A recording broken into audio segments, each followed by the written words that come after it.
여러분, 지금 한국에서 조용히, 그러나 아주 빠르게 진행되고 있는 일이 있습니다. 2025년 기준으로 한국 가계부채 총액이 1900조 원을 돌파했습니다. 1900조 원. 숫자가 너무 커서 실감이 안 나시죠? 이렇게 생각해 보세요. 한국 GDP 전체가 약 2200조 원입니다.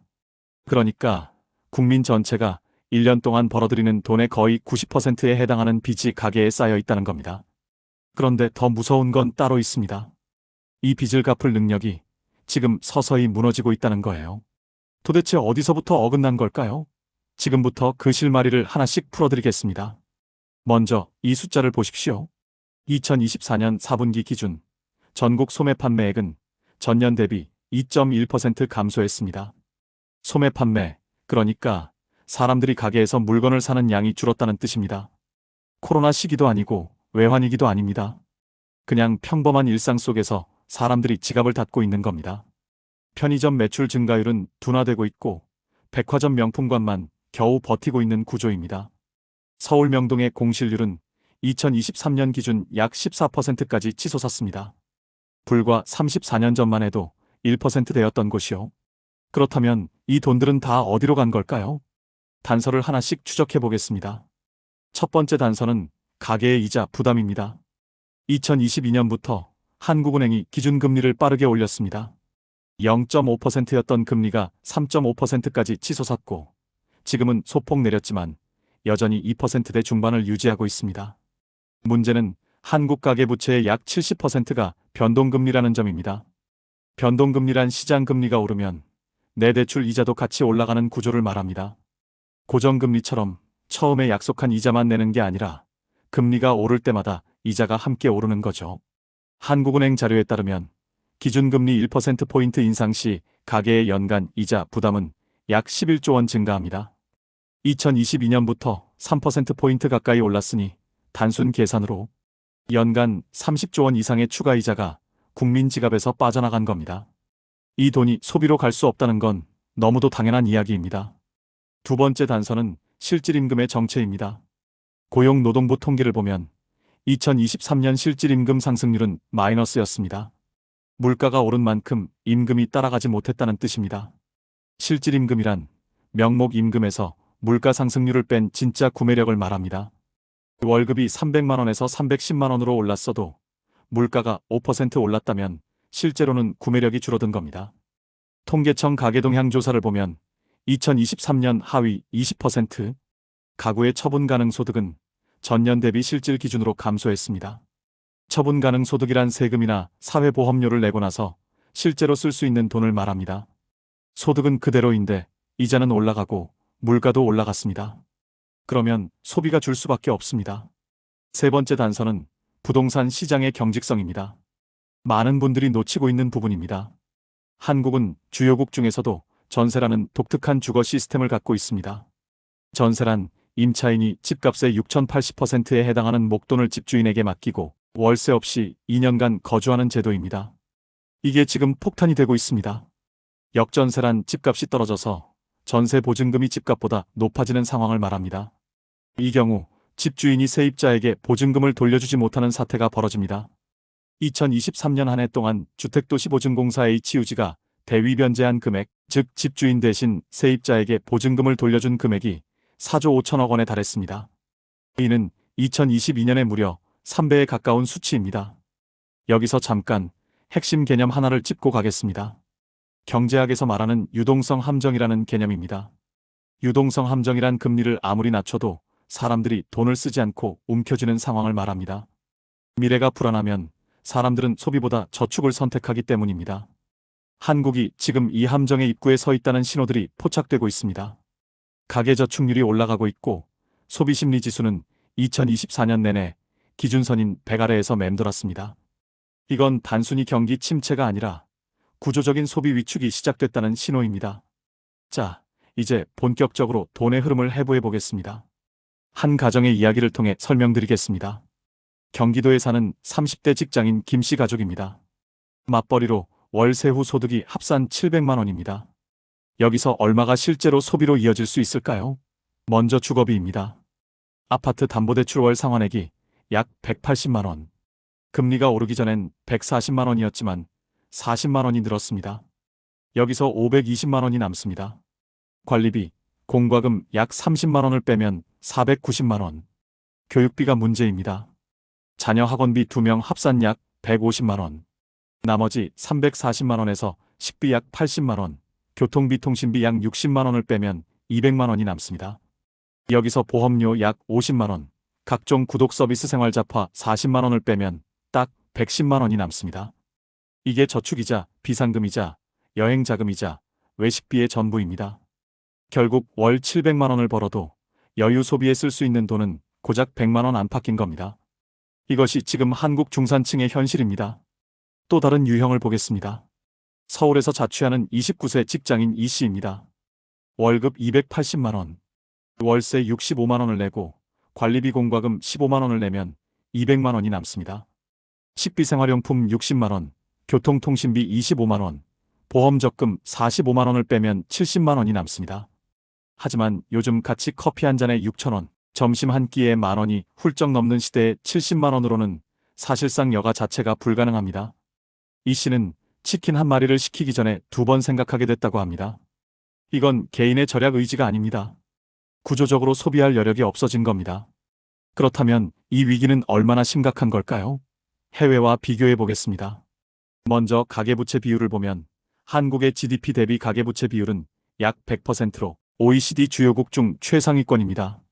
미국은 약 73%, 독일은 약 56%, 일본은 약 68% 수준입니다. 그런데 단순히 부채가 많다는 것만이 문제가 아닙니다. 부채의 질이 문제입니다. 미국의 경우 학자금 대출, 자동차 할부, 신용카드 등 다양한 형태로 분산되어 있습니다. 반면 한국의 가계부채는 부동산 담보대출에 극도로 집중되어 있습니다. 전체 가계부채의 약 75%가 주택 관련 대출입니다. 집값이 흔들리면 부채 전체가 흔들리는 구조입니다. 또 다른 비교를 해보겠습니다. 내수 비중입니다. 경제학에서 내수란 국내 소비자들의 소비가 GDP에서 차지하는 비중을 말합니다. 미국의 GDP 대비 민간 소비 비중은 약 68%입니다. 독일은 약 53%, 일본은 약 54%입니다. 한국은 어떨까요? 약 4,950%입니다. 수출이 흔들리는 순간 내수라는 안전망이 너무 얇아서 버텨줄 수가 없는 겁니다. 미국은 수출이 안 돼도 내수가 경제를 받쳐줍니다. 하지만 한국은 수출이 흔들리면 내수도 작고 소비 여력도 없으니 충격이 훨씬 크게 옵니다. 여기서 경제학 개념 하나를 더 짚어드리겠습니다. 부채 디플레이션입니다. 1930년대 대공황을 분석한 경제학자 어빙 피셔가 제시한 개념입니다. 부채 디플레이션이란 빚이 많은 상태에서 자산 가격이 떨어지기 시작하면 사람들이 빚을 갚으려고 자산을 팔고, 그러면 자산 가격이 더 떨어지고 소비는 더 줄어들고 경기는 더 나빠지는 악순환을 말합니다.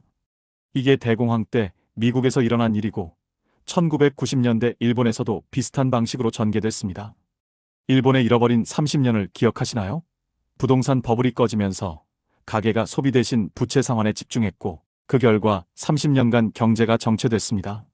한국이 그 경로를 밟고 있는지 지금 경제학자들이 주목하고 있습니다. 이제 숨겨진 구조를 폭로할 시간입니다. 왜 한국 가계부채는 이렇게까지 커진 걸까요? 단순히 국민들이 과소비를 해서가 아닙니다.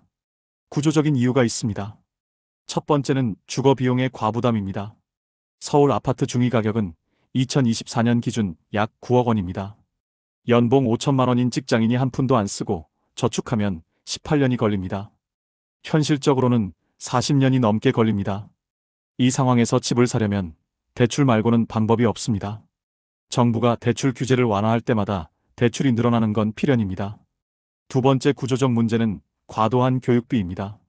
한국의 사교육 시장 규모는 2023년 기준 약 27조 원입니다. 사상 최대치입니다. 초등학생 한 명의 월 평균 사교육비는 약 43만 원. 고등학생은 더 높습니다. 사교육을 경제학적으로 보면 이건 일종의 포지셔닝 게임입니다. 모두가 달리기를 하면 멈출 수 없는 구조, 경제학에서는 이를 군비 경쟁 또는 제로섬 경쟁이라고 부릅니다. 나만 안 시키면 내 아이만 뒤처지니까 다들 어쩔 수 없이 계속 돈을 씁니다. 그 결과 교육비로 빠져나가는 돈이 소비를 억제하고 있습니다. 세 번째 구조적 문제는 취약한 사회안전망입니다. 한국의 GDP 대비 사회복지 지출 비중은 2022년 기준 약 14.8%로 OECD 평균 21%를 크게 밑돌고 있습니다. 사회안전망이 촘촘하지 않으니 사람들은 스스로 예비 자금을 많이 쌓아두려고 합니다. 그러면 소비가 줄어듭니다. 아프면 어쩌나, 실직하면 어쩌나, 노후는 어떻게 하나. 이런 걱정들이 소비를 막는 겁니다. 이건 개인의 심리 문제가 아니라 구조가 만들어낸 합리적 행동입니다. 그렇다면 이 위기는 앞으로 어떻게 전개될까요? 두 가지 시나리오가 있습니다. 낙관적 시나리오는 한국은행이 기준금리를 지속적으로 낮추고 이자 부담이 줄어들면서 소비가 서서히 회복되는 흐름입니다. 실제로 2024년 하반기부터 금리 인하가 시작됐고 2025년에도 추가 인하 가능성이 열려 있습니다. 여기에 AI 반도체 수출 호조가 이어진다면 수출 기업의 고용과 투자가 내수를 일부 보완할 수 있습니다. 그러나 비관적 시나리오는 다릅니다. 부동산 가격이 추가 하락하고 역전세 피해가 확산되며 한계 가게들이 소비 대신 부채 상환에 모든 여력을 쏟아붓는 상황입니다. 이 경우 내수 침체가 장기화되고 소상공인 폐업이 늘어나며 실업이 증가하는 악순환이 시작될 수 있습니다. 한국개발연구원 KDI는 2025년 경제 성장률을 2% 초반으로 전망하고 있습니다. 잠재 성장률에도 못 미치는 수치입니다. 그렇다면 해결책은 있는 걸까요? 당연히 하루아침에 해결될 문제는 아닙니다. 그러나 구조를 바꾸지 않으면 이 문제는 해결되지 않습니다. 첫째, 주거 공급 확대와 전세제도 개혁입니다. 공공임대주택 비중을 OECD 평균 수준인 810%까지 높이고 전세의 월세 전환을 안전하게 유도하는 정책이 필요합니다. 현재 한국의 공공임대 비중은 약 5% 수준에 불과합니다. 둘째, 사회안전망 확충입니다. 고용보험 사각지대 해소, 노인 빈곤율 개선, 의료비 부담 경감이 이루어지면 가계가 예비자금에 집착하지 않아도 되고 소비로 이어질 수 있습니다. 셋째, 소득 구조 개혁입니다. 대기업과 중소기업, 정규직과 비정규직 간의 소득 격차를 줄여야 합니다. 하위 소득 계층의 소비 성향은 상위 계층보다 훨씬 높습니다. 소득이 중하위 계층에 더 많이 분배될수록 소비는 늘어납니다. 결국 이 모든 이야기는 하나의 질문으로 귀결됩니다. 한국 경제가 지금의 소비 위축과 가계부채 부담을 극복하고 내수 기반의 지속 가능한 성장으로 전환할 수 있을 것인가? 정부 정책, 한국은행의 통화 정책, 그리고 기업들의 투자 결정이 모두 맞물려야 가능한 일입니다. 1900조 원의 빚은 단순한 숫자가 아닙니다. 그 숫자 뒤에는 이자를 걱정하며 치킨 한 마리를 고민하는 자취생이 있고 학원비 걱정에 여행을 포기한 가족이 있고 전세 보증금을 돌려받지 못한 세입자가 있습니다. 이건 경제 통계가 아니라 지금 이 순간 한국인의 삶 그 자체입니다. 여러분께 한 가지 여쭤보고 싶습니다. 지금 이 이야기 중에서 본인의 삶과 가장 많이 겹치는 부분이 무엇이었나요? 댓글로 알려주시면 다음에 그 주제로 더 깊이 파고들어 보겠습니다. 다음 영상에서는 이 가계부채와 직결된 주제, 한국 부동산 시장의 진짜 구조를 분석해 드리겠습니다. 집값은 왜 오르고 누가 그 게임의 규칙을 만들었는지 그 이야기를 준비 중입니다. 이 영상이 도움이 되셨다면 구독과 좋아요 부탁드립니다. 여러분이 누르는 버튼 하나가 이런 콘텐츠를 계속 만들 수 있게 해줍니다. 감사합니다.